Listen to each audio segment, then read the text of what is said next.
ನಮಸ್ಕಾರ, ರಿಥಮ್ ಕನ್ನಡಕ್ಕೆ ಸ್ವಾಗತ. ದಿನದ ಪ್ರಮುಖ ಸುದ್ದಿಗಳು.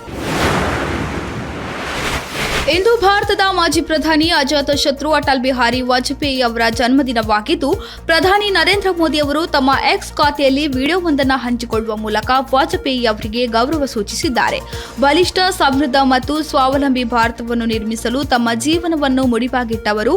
ಅವರ ದೃಷ್ಟಿ ಮತ್ತು ಧ್ಯೇಯ ಎರಡೂ ಅಭಿವೃದ್ಧಿ ಹೊಂದಿದ ಭಾರತವನ್ನು ನಿರ್ಮಾಣ ಮಾಡುವ ಕುರಿತಾಗಿತ್ತು ಎಂದು ಮೋದಿ ವಾಜಪೇಯಿಯವರ ಕಾರ್ಯಗಳನ್ನು ಶ್ಲಾಘಿಸಿದ್ದಾರೆ.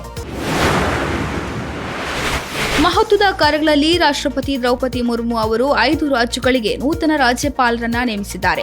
ಮಿಜೋರಾಂ ರಾಜ್ಯಪಾಲರಾಗಿದ್ದ ಡಾಕ್ಟರ್ ಹರಿಬಾಬು ಕಂಬಂಪತಿ ಅವರು ಈಗ ಒಡಿಶಾದ ನೂತನ ರಾಜ್ಯಪಾಲರಾಗಲಿದ್ದಾರೆ. ಕೇಂದ್ರದ ಮಾಜಿ ಸಚಿವ ಜನರಲ್ ವಿಜಯ್ ಕುಮಾರ್ ಸಿಂಗ್ ಅವರನ್ನು ಮಿಜೋರಾಂ ರಾಜ್ಯಪಾಲರನ್ನಾಗಿ ನೇಮಿಸಲಾಗಿದೆ. ಬಿಹಾರದ ರಾಜ್ಯಪಾಲರಾಗಿ ಸೇವೆ ಸಲ್ಲಿಸುತ್ತಿರುವ ರಾಜೇಂದ್ರ ವಿಶ್ವನಾಥ್ ಅರ್ಲೇಕರ್ ಅವರನ್ನು ಕೇರಳ ರಾಜ್ಯಪಾಲರನ್ನಾಗಿ ನೇಮಿಸಲಾಗಿದೆ. ಕೇರಳ ರಾಜ್ಯಪಾಲರಾಗಿರುವ ಆರಿಫ್ ಮೊಹಮ್ಮದ್ ಖಾನ್ ಅವರು ಬಿಹಾರದ ರಾಜ್ಯಪಾಲರಾಗಲಿದ್ದಾರೆ. ಮಾಜಿ ಗೃಹ ಕಾರ್ಯದರ್ಶಿ ಅಜಯ್ ಕುಮಾರ್ ಭಲ್ಲಾ ಅವರನ್ನು ಮಣಿಪುರದ ರಾಜ್ಯಪಾಲರನ್ನಾಗಿ ನೇಮಿಸಲಾಗಿದೆ.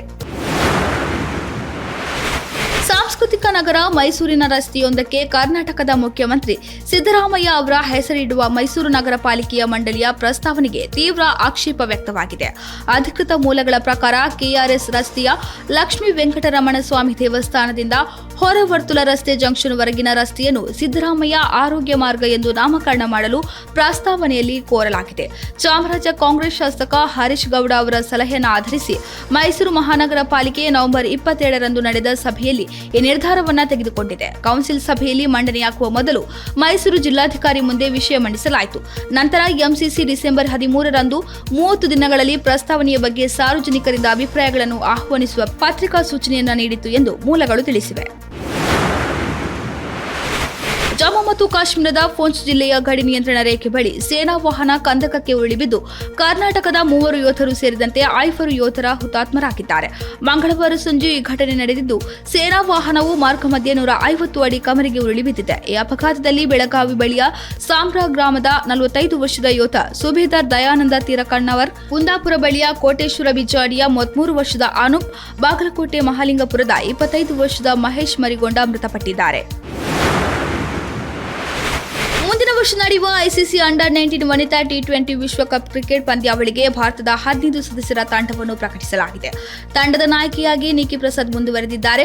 ಕಳೆದ ಅಂಡರ್ 19 ಏಷ್ಯಾ ಕಪ್ ಕ್ರಿಕೆಟ್ ಪಂದ್ಯಾವಳಿಯಲ್ಲೂ ಇವರು ನಾಯಕಿಯಾಗಿದ್ದರು. ಸಾನಿಯಾ ಚಿಲ್ಕೆ ಉಪನಾಯಕಿಯಾಗಿದ್ದಾರೆ. ಜನವರಿ 18ರಿಂದ ಫೆಬ್ರವರಿ 2ರವರೆಗೆ ಕೌಲಾಲಂಪುರದಲ್ಲಿ ಪಂದ್ಯಾವಳಿ ನಡೆಯಲಿದ್ದು 16 ತಂಡಗಳು ಪಾಲ್ಗೊಳ್ಳಲಿವೆ.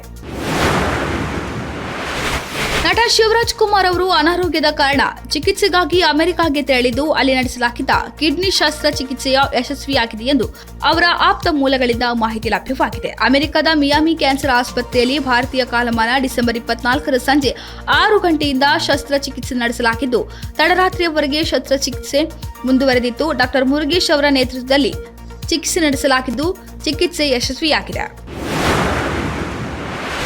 ಅಭಿನಯ ಚಕ್ರವರ್ತಿ ಕಿಚ್ಚ ಸುದೀಪ್ ನಟನೆಯ ಬ್ಯಾಕ್ ಸಿನಿಮಾ ಇಂದು ತೆರೆ ಕಂಡಿದೆ. ವಿಕ್ರಾಂತ್ ರೋಣ ಬಳಿಕದ ಗ್ಯಾಪ್ನ ನಂತರ ಸುದೀಪ್ ಅವರು ಮತ್ತೆ ಹಿರಿತೆರೆಯಲ್ಲಿ ಕಾಣಿಸಿಕೊಂಡಿದ್ದು, ಅಭಿಮಾನಿಗಳು ಈ ಚಿತ್ರಕ್ಕೆ ಗ್ರ್ಯಾಂಡ್ ವೆಲ್ಕಮ್ ನೀಡಿದ್ದಾರೆ. ಬಹುತೇಕ ಚಿತ್ರಮಂದಿರಗಳು ಹೌಸ್ಫುಲ್ ಆಗಿವೆ.